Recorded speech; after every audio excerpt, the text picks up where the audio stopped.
just start going out and making one. Talk to people, start getting out of your comfort zone. Nothing good happens in the comfort zone. Nothing. You have to push yourself. You have to go for greatness. If you don't do that, you're going to be in a really bad position. Step into the world of success with your brand amplified, the ultimate podcast designed to unravel the intricacies of thriving businesses. I'm your host, Annika Jackson, and I'm on a mission to uncover the stories, strategies, and secrets that have propelled entrepreneurs and business leaders to success. I am so fortunate to have somebody who became a top podcaster very, very quickly, who's on the same ad network as me, which is so cool, but also has had a career in Division I football and then into the NFL, being a keynote speaker, an author, so many other things, Marques Ogden, that you're pouring into the world to help people. So thank you for being here. Thanks for having me. I really appreciate it. Nika, how are you today? I'm good and really good now that we're having this conversation finally. So let's talk about your background. I was also raised in a single parent home. So talk about how that created some values in you and how you took that into the rest of your life and career. So being raised in a single parent household by a single dad was absolutely one of the most important things that me and my brother, Jonathan Ogden, Jonathan went to the NFL as well, 12-year career, first ballot Hall of Famer. We were raised in a house with rules and structure and how to, be very, kind to other people and kind to women and respect ourselves and education over sports. So having our father as our leader, protector, best friend, teacher, advisor, all things you can think of. Again, all of those things you can think of. It was great. And I truly believe that young men need their dads. I think women need their dads as well. I mean, I think kids need their parents overall. Right. But I really believe that young men truly need their dads to kind of help show them how to be a better man. Can moms do it? Absolutely they can. Absolutely they can. But I can speak from our experience, having our dad as the example to follow, and then also having our maternal grandfather to follow his example. Because when my parents divorced and my mom left, her parents were in Washington, D.C., where we grew up, and they were big in helping to raise us, huge. And so they actually sided with our father, and they were just such a very important part of both my brother and my life. And it's crazy because we were their only two grandchildren total. And so at the end of the day, they really have had some really great things to do in that regard. So again, between my father showing both my brother and I how to be men, and then having such a close relationship with our maternal grandfather, it was huge for us growing up. That is not a story that you hear often when we talk about single parent households. Yeah. No, it's not. It's not. And especially back in the 80s, it was even more uncommon, I believe, to have a single dad raising boys. And it was great, though. I mean, like I said, he taught us how to cook, how to clean, how to take care of ourselves. I mean, I got divorced in 2022 unexpectedly, and I'm very candid with people. Living now in my home, I was able to buy my dream home with a lot of hard work, dedication, podcast, growth, business, all these different things, right? Branding. We were able to get to this point. And then now I've lived here for 2 years by myself. I bought the house in May 2023. I have a cleaner that comes once a month, which is fine, but I cook for myself, clean for myself, do my own laundry, vacuum my stuff, fold my clothes. I actually met a young lady, we were talking about this. She's like, God, laundry, like this piles up. I said, oh, it's okay. I said, I like doing laundry. She's like, well, I don't mind washing. I just hate folding. I said, shh, don't tell anybody, but I don't mind folding. I'm okay with that. She's like, oh my God, we're aligned. We were just laughing, stuff like that. But anyway, my point is that we learned are so many things from our father, right? So many things from our grandfather that are just so vital. And again, as I'm now 44-year-old single male in his own place, living his life between finances, business, life, taking care of yourself, all these things. Without our dad being my teacher, there's no way I'd be where I'm at today as a man. There's just no way. Yeah, I mean, I see it today in working. I teach part-time at USC, and I have a lot of student athletes in my classes. And some of them they're not on LinkedIn yet. They might have some NIL deals, but they don't know enough about their own personal brand, how to take care of things, how to structure things. And obviously, this is a different world because when you were coming up, social media wasn't the way it is now, right? When you were coming up, the NIL deals weren't the same. But you had to also, as athletes, having the structure, understanding the value of the hard work, but also how to take care of your home, how to take care of your finances and stand on your own 2 feet post-career is not something that everybody is able to do. And I would say you've done it in spades. And I think a lot of it's probably attributed to that support that you had growing up, somebody there in your corner to show you the way. Oh, absolutely, Anika, because again, like you said, there's a lot of moving parts. When I was playing college football at the Howard University Bison, there were no NIL deals. There were not NIL deals. There were not endorsement deals. You weren't even allowed to have a job. Like you couldn't work. You couldn't make money. So we had to find ways to scrounge. Like during the summer, you had to get like your tickets from the football office to be able to eat at the hospital because the cafeteria was closed down for the summer. So you couldn't eat not in the cafeteria. You had to go and eat at the hospital with tickets. And that's what it was like. And you literally could not get a job. You couldn't work. You couldn't do anything. And so what was really compelling for us at that time was we had to learn how to have a personal brand. Even though there was no social media, there was nothing at that time. I remember the first time I got an account was a MySpace account. Never forget that. Tom on the MySpace board, Yep. right? Right. That was the Your MySpace first account. friend. Right. Your best friend, right? And so again, that was my first ever, social media account. And at that time, I was wow, it was 2005, six, somewhere in that range. So I didn't know anything about LinkedIn or how to brand yourself or Facebook or Instagram or any of these things. To me, personal brand is a lot like what I would call your character, is that what you think about yourself, right? And what people say about you when you're not in the room. And your character and your branding, even though you weren't getting paid for it, it was everything back then. And it's everything today now as well, but even more back then because you had to be because again, they weren't looking at social media to kind of gain insight to who you are. But they were talking to people. They were talking to your coaches. They were talking to your teachers. They were talking to people that, work the lunchroom where you go to college and your university. They were talking to teammates. They were talking to anybody and everybody around your vicinity. They could talk to gain insight to who you were. So if you didn't take care of your brand at that time, it was really hard to kind of like, put on this like a fake facade on. So you can post all these things on social media that you're a perfect person or you try to be a perfect person, all this stuff, right? And it's still going to look. But if you do it enough, you're like, oh, okay, it's a good person, right? But back when we were coming up playing sports, it was talking to real people to gain insight to who you are or who you were as an athlete. Mm-hmm. And people often say athletes and military people make really good employees, but you have your own business. You have multiple things going on. What was it like when you stepped out? Because you obviously have the discipline. So if you decide to become an entrepreneur or work for somebody else, you can do either. But what was it like making that transition when you did leave the NFL? Do you feel like you were adequately prepared? You already had things lined up and in place?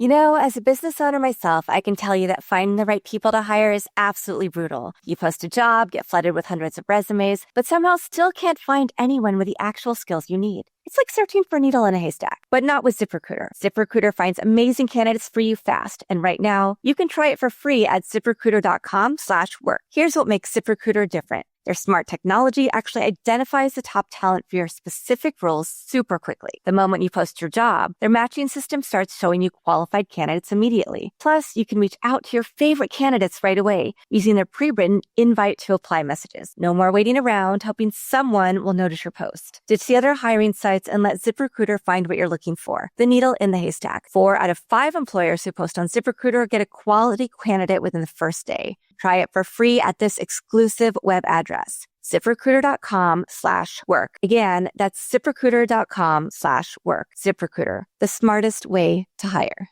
Absolutely not.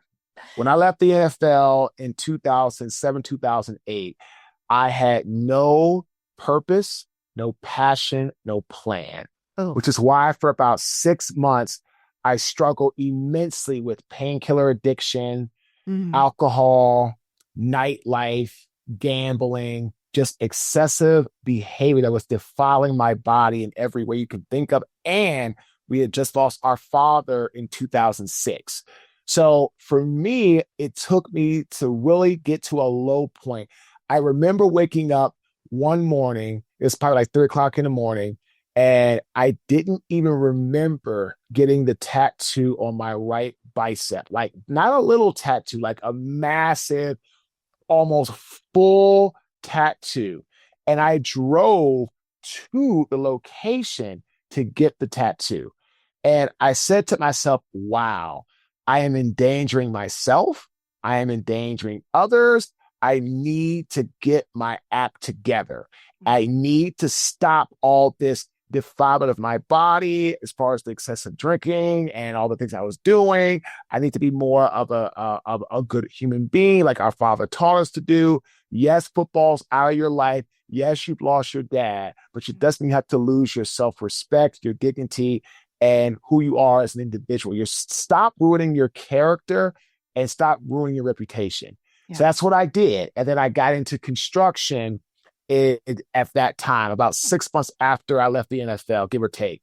And I started small. We struggled. We were a demolition concrete contractor. It was really hard. It was not easy. We struggled immensely, but we were good at branding because once I stopped doing all those things to myself, I was really good at connecting with people and sales. Because again, back then, there was some LinkedIn stuff that was very early on, but people really weren't using that. It was more like, going to actually ABC events or mixers in downtown Baltimore or in Baltimore County, going to GC events, meeting people, getting them to like you, all these things.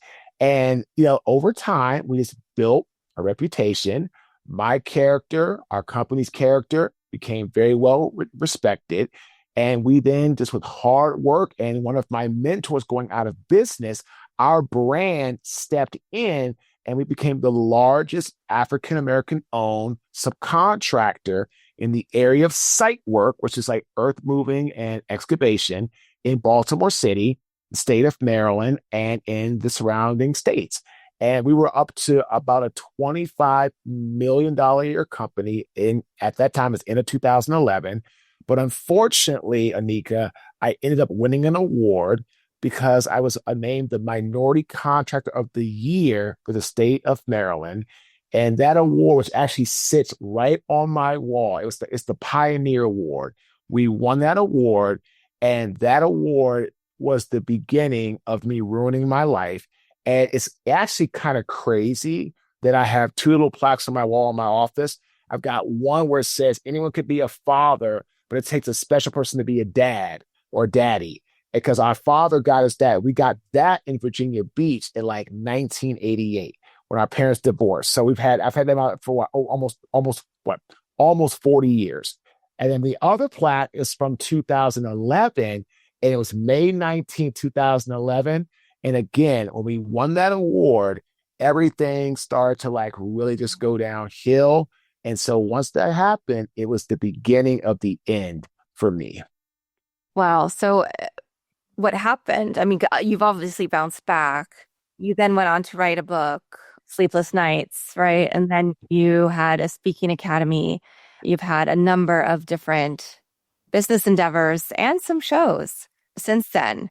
But what happened with that company and what did you learn in that moment that you're able to take forward? So the company ended up going bankrupt when we spent about $3 million of our money over budget. And I exhausted all of our financial resources, my cash, my equity in my home, our bank line, everything. And when the developer and the general contractor denied our change order, which again, I did a bunch of work without signed documentation, all my fault, very idiotic. But I was just so arrogant. Well, I'm the minority contractor of the year and Pioneer Award winner. We're 25 million. They're not going to hurt us. We're the best. And it was business. It was straight business. And we ended up losing absolutely everything because on December 23rd, 2012, the bank called me about 8 o'clock that night and said, Marques, we've been meeting for about 5 hours. We've decided to shut Caden down. And we're saying, and not only shutting Caden Premier Enterprises down, we're shutting it down. And then come January 1st, early part of January of 2013, we're coming after everything you own. And I ended up having to shut my business down, lost everything. Home was foreclosed on. All my cash except for $400 is all that I had left when I got to Raleigh. When I got to Raleigh, both cars were repossessed in the same day when we got to Raleigh. No friends, very little family, no really where to go. Thank God that year, the NFL set up the NFL Retired Players Association through that CBA, the 2013 Collective Bargaining Agreement, and they formed the NFL Retired Players Association. I remember sitting down with Andre Collins, and he was in the DC office. And Marques, if you're having hardship, if you know anybody having hardship, please tell them to fill out the Gene Upshaw Trust Assistance Fund documentation. We can get you funding. We won't pay you, but we'll pay your creditors. And when I left that office and I went down to Raleigh, I dropped my pride. I reached out to them, and thank God they approved me for a 4-month grant. They paid 4 months of our bills to our creditors. Without that, Anika, I go homeless because I was fired from a job when I shortly got to Raleigh. The next day, I go for another job, get fired from that job 5 days later. I get fired 2 times in the same week. And the only job I could get was a custodian working in downtown Raleigh for $8.25 an hour on the graveyard shift from 10 p.m. until 5 a.m. And I ended up hitting rock bottom on my shift where somebody's trash, rotten meat, nasty, protruding, maggot-filled garbage got all over me. And when that happened, I realized if I was going to move forward and fix my brand, my life, I was going to have to accept, not acknowledge, accept, which is a much stronger word, which means that you're going to own it, you're going to fix it, you're going to move on. I needed to accept how I got to this point. And once I accepted it, and once I said, okay, I've got to go ahead and make a move here, then I ended up getting my life back. I started to do keynote speaking. That went very, very slow for the first 2.5 years. Didn't get a paid job for the first 2.5 years. Then in 2015, wrote our first book, Sleepless Nights, the NFL, A Business and a Family, wrote that book. And then we got our first paid speaking job shortly thereafter, that in April 2016. Wow. And then I went and got our second job with the Buffalo Bills in 2017. And then I ended up going to meet Mel Robbins in Boston. I was on her audiobook, Kick Ass with Mel. And between Mel coaching me and teaching me, and we went through an NFL program called NAPSA, I was able to learn the business. and fix my issues of like trying to always be about me, all this stuff, right? And I learned how to actually build a brand and enhance a brand. And so in the last now, would that be 7 years, we've spoken for over 80. It's actually 86 Fortune 500 companies in 7 years. Of about 20 or so are Fortune 100, like Home Wow. Depot, Intel, New York Life, MetLife, Liberty Mutual Insurance, Cisco. We've had some powerhouses, Access Advisors, Equitable, Bank of America, Merrill Lynch, and we've been very, very fortunate. But again, everything started to go better in my life when I stopped saying it was somebody else's fault, when I stopped just acknowledging things, when I started accepting things, that's when things got better. Yeah. Yeah. Those moments when you just release, you say, okay, here's the reality. Here's where I am. Here's my part in it. And you also really try hard and with intention to do what you want to do next. These are some of the most important stories that we don't always share with people. And, I've been in similar situations.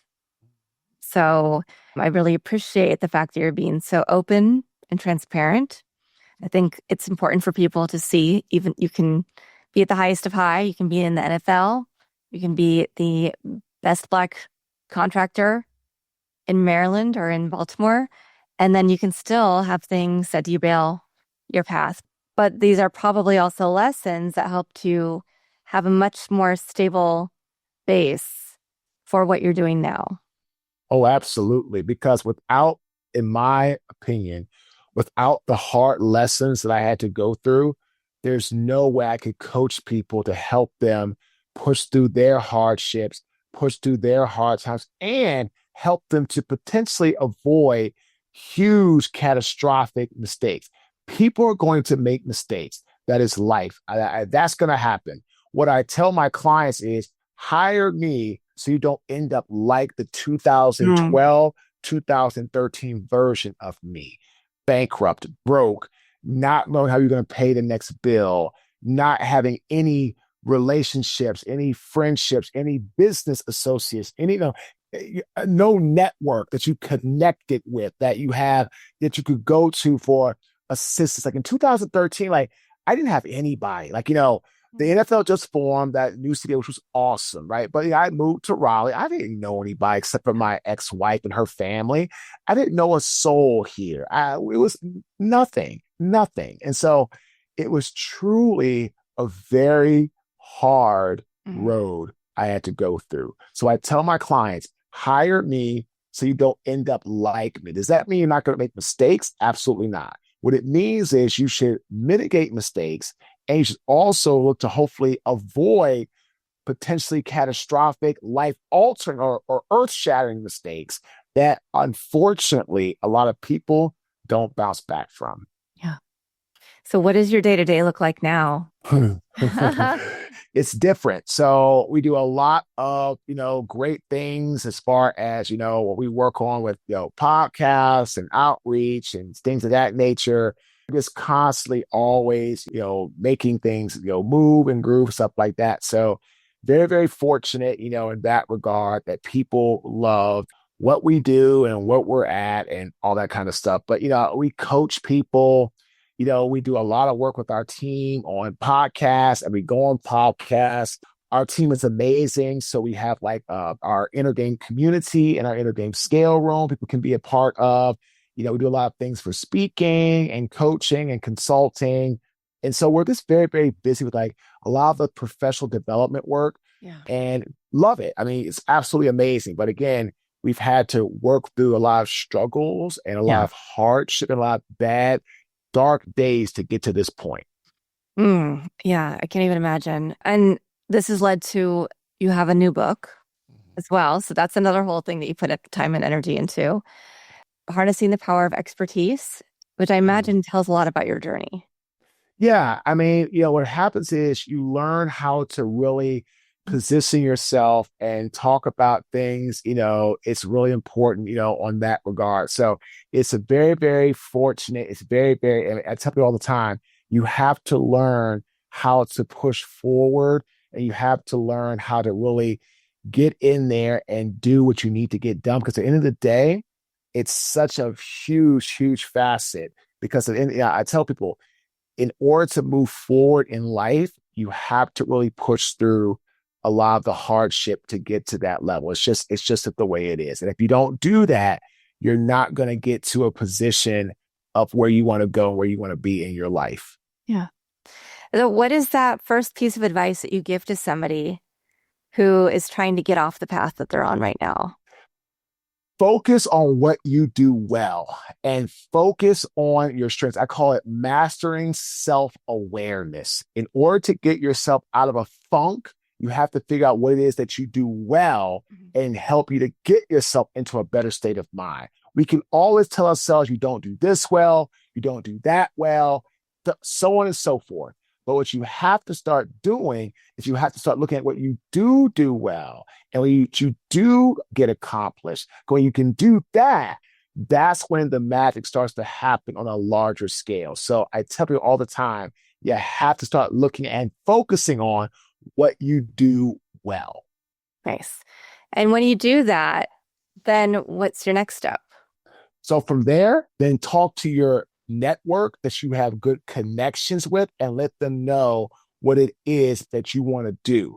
Again, that's big. If you don't have a network at that point, just start going out and making one. Talk to people, start getting out of your comfort zone. Nothing good happens in the comfort zone.